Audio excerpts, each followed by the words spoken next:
is Apple Vibes back with another video, and if you have clicked on this video, that means you are interested in buying an iPhone. So you'll know if iPhone XR or iPhone 11 is the best buy for you in 2021. And if you want to watch more comparison videos like this, let me know in the comments, and also do subscribe for new updates. And without wasting more of your time, let's dive in, shall we?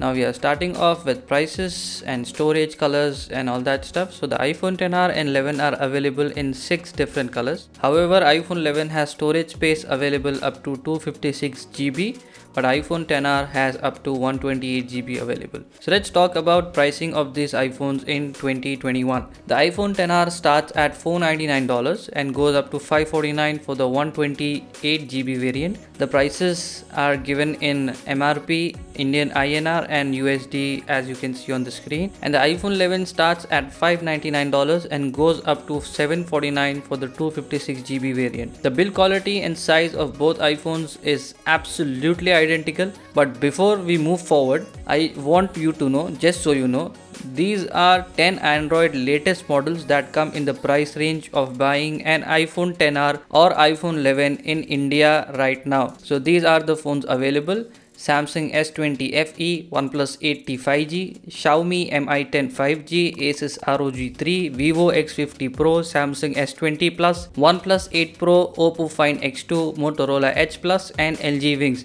Some of the phones here are flagship phones. So are these iPhones still worth it, or these Android phones are better?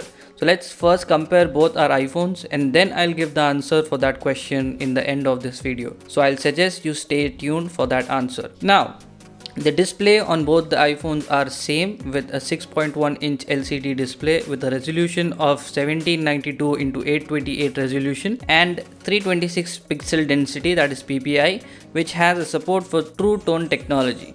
Both the devices support 1080p content on YouTube or other stuff. Comparing them to the latest iPhone 12, which has a OLED 4K display, in my opinion, is the difference noticeable? Yes, but is it a deal breaker? I think not at all.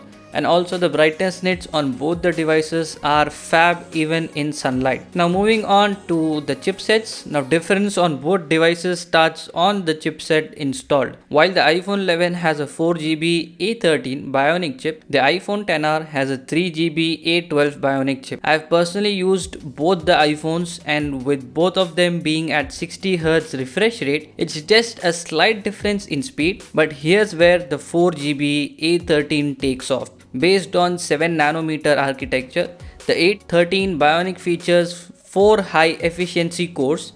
The iPhone 11's third generation neural engine enables next generation smart HDR for more natural looking photos. The neural engine also enables Deep Fusion, which uses advanced machine learning for pixel by pixel processing of photos, including texture, details and noise. Finally, to the difference that will definitely leave you confused. The rear camera system is easily the iPhone 11's biggest upgrade till now over the iPhone XR. Unlike the XR, the 12 megapixel wide angle f1.8 lens is accompanied by an ultra wide 12 megapixel f2.4 lens for a 120 degrees field of view. The ultra wide angle lens allows users to zoom out to 0.5x and capture 4 times more scene, according to Apple. Selfie camera on XR has a 7 megapixel sensor with f1.8 like on iPhones before, while it's been upgraded on iPhone 11 with a 12 megapixel f2.2 sensor. Now iPhone 11 also features front facing slow-mo video recording at 120 fps. The iPhone 11's wide angle lens also has an updated sensor that enables night mode for improved low light photos that are brighter and have less noise. Portrait mode on the iPhone 11 works with not only human faces but also objects and pets. There are also 6 portrait lighting effects available on the iPhone 11, including natural, studio, contour, stage mono and high key mono. This is up from 3 on the iPhone XR: natural, studio and contour. Moving on to the battery, the iPhone XR actually has a smaller 2942 mAh battery compared to the iPhone 11, which actually has a 3110 mAh battery. Now the larger battery and the newer processor gives about 30 to 60 minutes of extra screen on time. With the iPhone XR, you can expect about 7 hours of screen on time with normal usage, and with the iPhone 11 you can get 7.5 to 8 hours. It just depends on what you're doing. If you are a heavy user, you're definitely going to get less, and if you're a light user, you could get up to 2 days with the iPhone 11.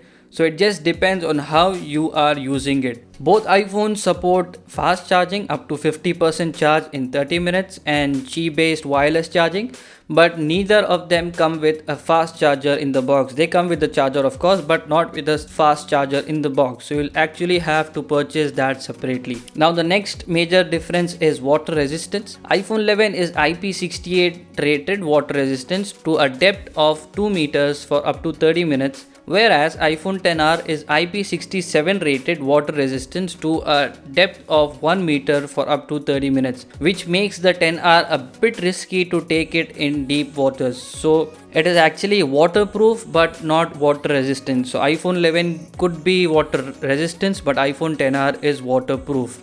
Now in connectivity, iPhone 11 has Wi-Fi AX supported with gigabit LTE, and iPhone XR supports Wi-Fi AC with advanced LTE. In simple words, iPhone 11 can have a much faster internet speed comparative to iPhone XR. Now the final verdict, iPhone 11 versus iPhone XR, which iPhone should you choose? The iPhone 11 is rather iterative update on the iPhone XR, but users who take lots of photos may find the camera advancements worth spending an extra $100 on. The iPhone 11 is also 1 year newer than the iPhone XR, so it should receive an additional year of iOS updates. So if you require that extra battery life and camera features, go for iPhone 11. Other than that, iPhone XR will perfectly do the job and save you an extra $100. Moving on to the question I had in mind, is iPhone XR or iPhone 11 better than a flagship Android? Android anytime has a lot of features when it comes to numbers on paper,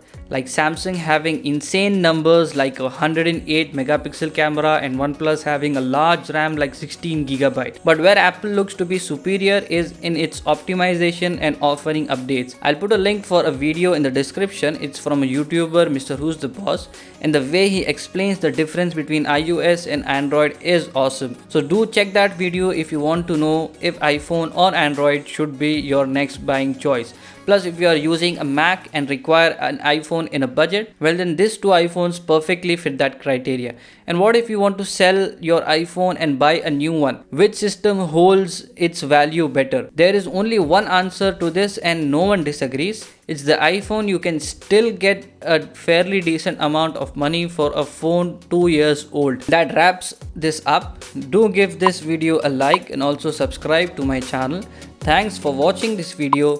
My name is Mufaddal. This is Apple Vibes. Take care and I will see you in the next video.